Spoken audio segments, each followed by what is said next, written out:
Wah, doch hai.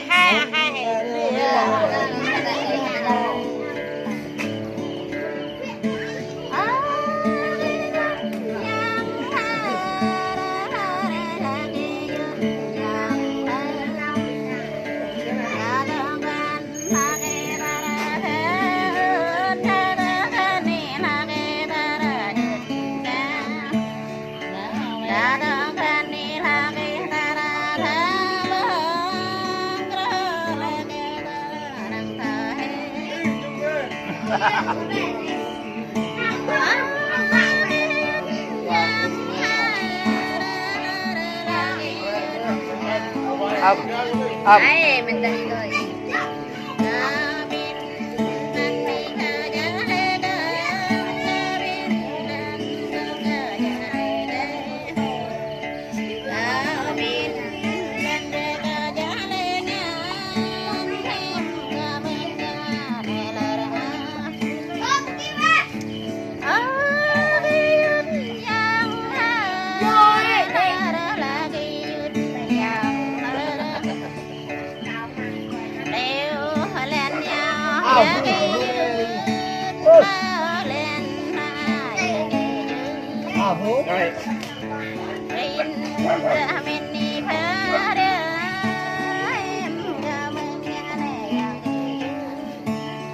Em 5 ngàn lẹ.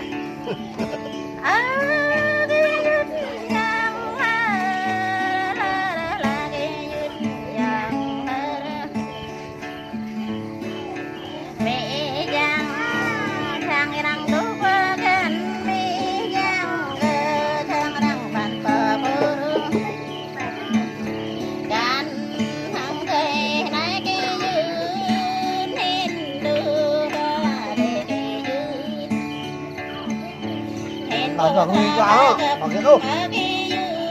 Ở rồi.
tình nào Gọi ha. nào cái tình Cho nào cái họ không gọi.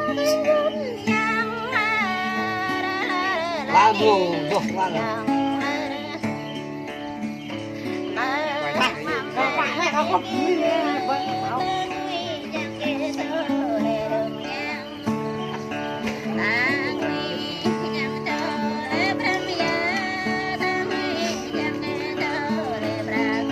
Nói gọi là nhẹ nhớ vậy là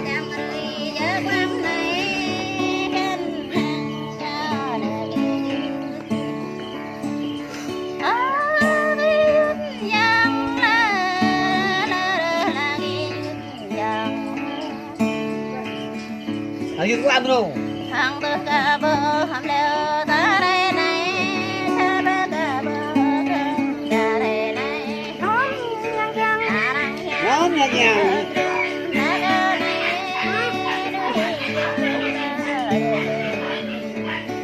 cũng vậy để đồng nhá thả ra ở đây còn là dịch